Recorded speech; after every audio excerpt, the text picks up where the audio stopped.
Oh, welcome to the Realm of Millenia, be ye man, woman, child, or spirit, creature. Demon, yes, a demon, be ye a demon. Welcome, for I am your host, the MILLENIANmailmen, bringing you guys and gals another theatrical Thursday. I'm introducing another character through the short story of the Sleep Paralysis D'MONZ, right? And I have a little note on physiological psychosis here. The mind affects physical influences. I'll talk more about that after I do the reading, if I feel it's necessary. But, yes, right? I'm gonna stop stalling and get right into it. Sleep Paralysis D'MONZ, the short story. I was tortured by my nightmares and bullied for being weak and demented, pushed and called to insanity. That's all my wounds. Yeah, I already ruined it. The character is sitting here in a conversation sitting across from people talking and telling them why they did what they did or how. It's like, hey, it's your fault, right? So he is voicing his complaints here, like, hey, I was tortured, okay? What I did was justified, okay? I didn't mean to do it on purpose. He's giving all the excuses, okay? Just so you understand, but I'm gonna restart.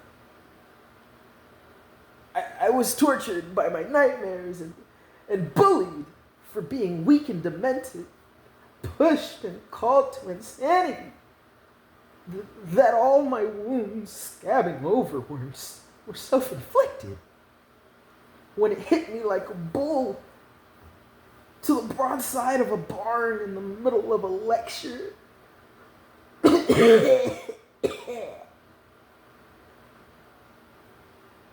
the middle of a lecture on the layered dimensions and realms that, what if reality is,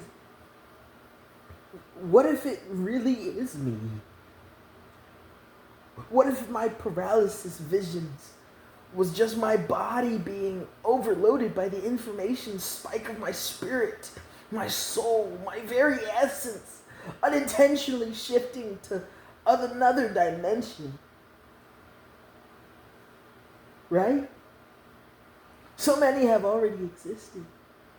What if it was truly I that was weak and needed a firmer will to take back control and gain experience, fighting my own demons, my own self for being the most practical experience there is?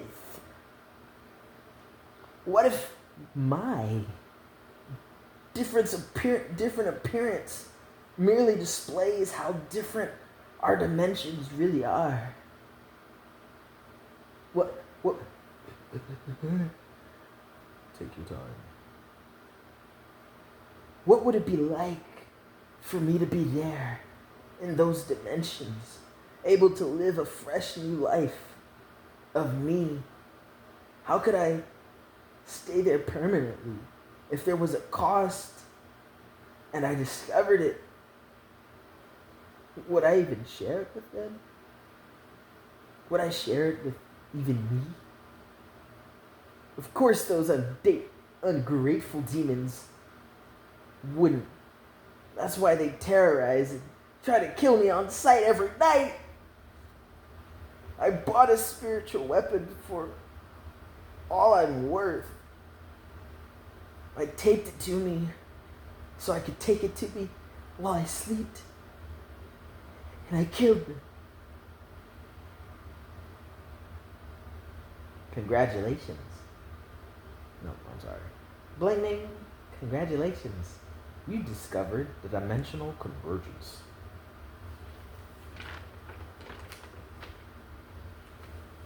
With the premature death of you in your own hands, would you like to receive all the essence to reconstitute yourself?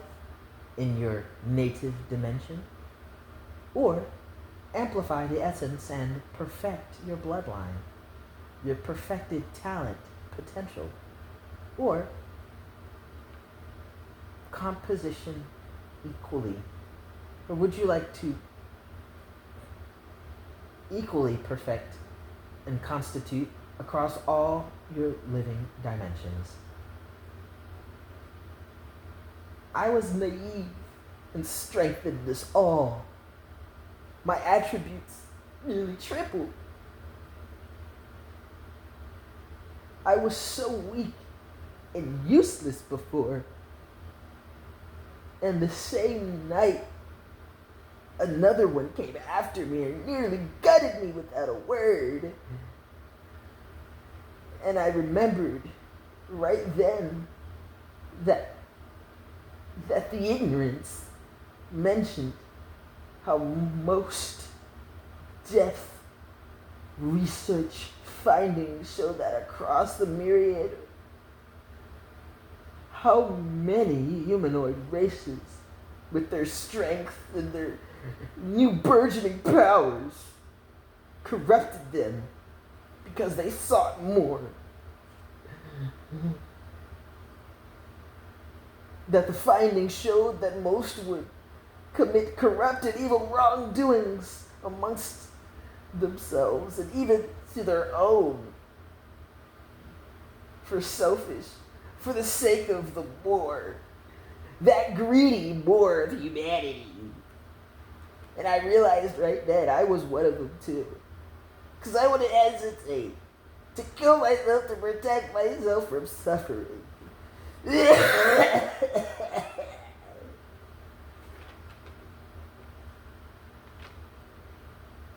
I was in denial. So I started to only fight back against those that attacked me first. That I was nearly torn limb from limb before I awoke from the deep sleep state one day. I needed it. I needed more.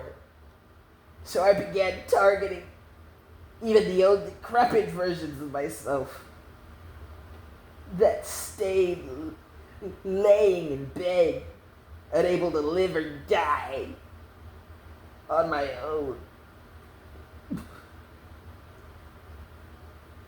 I went and killed those who couldn't even do anything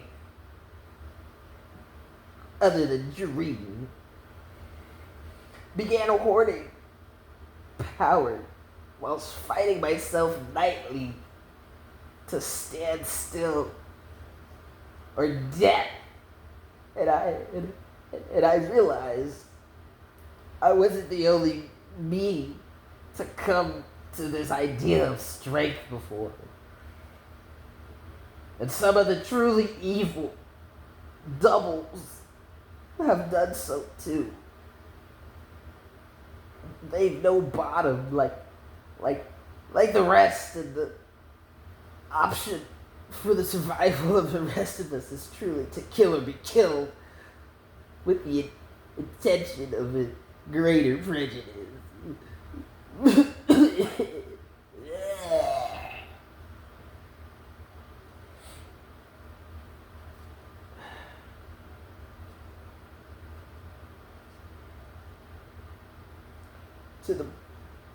To where I don't really want to live anymore.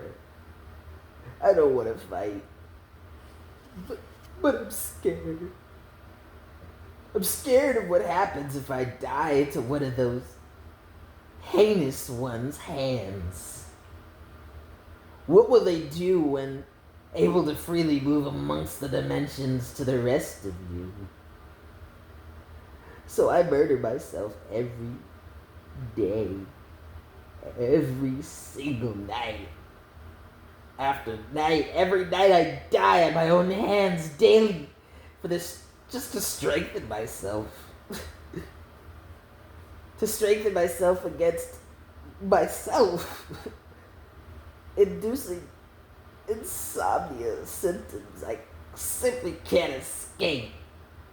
Because if I don't the rest of the world would suffer.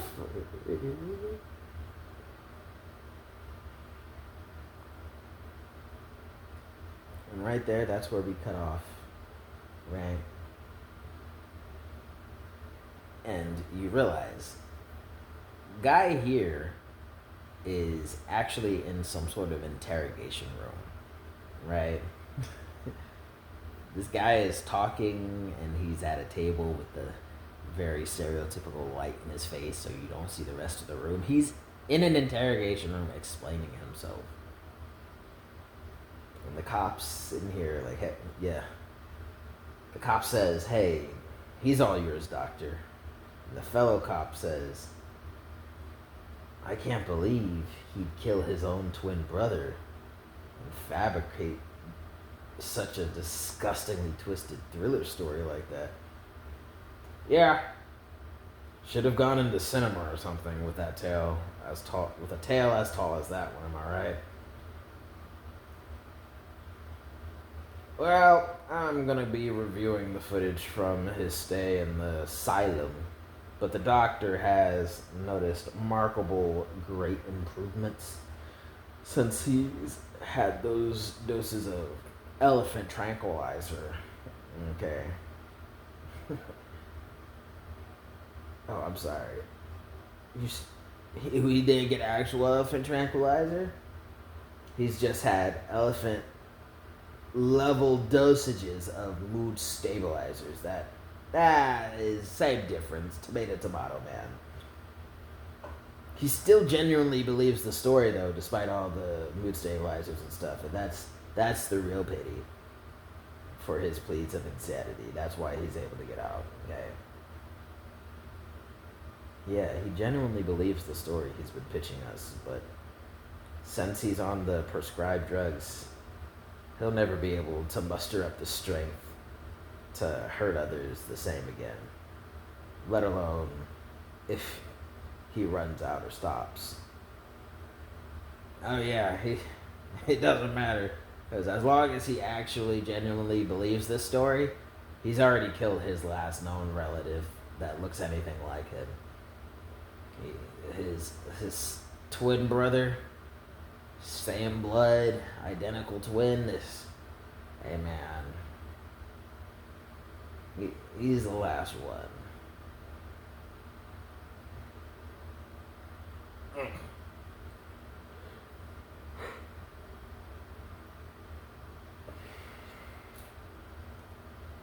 Because if he believes in this story, the only one who looks like him from another dimension was dead the moment he killed his twin. So he's free to go while we review the security footage at his expense. At his all expense paid trip to the Looney Bin.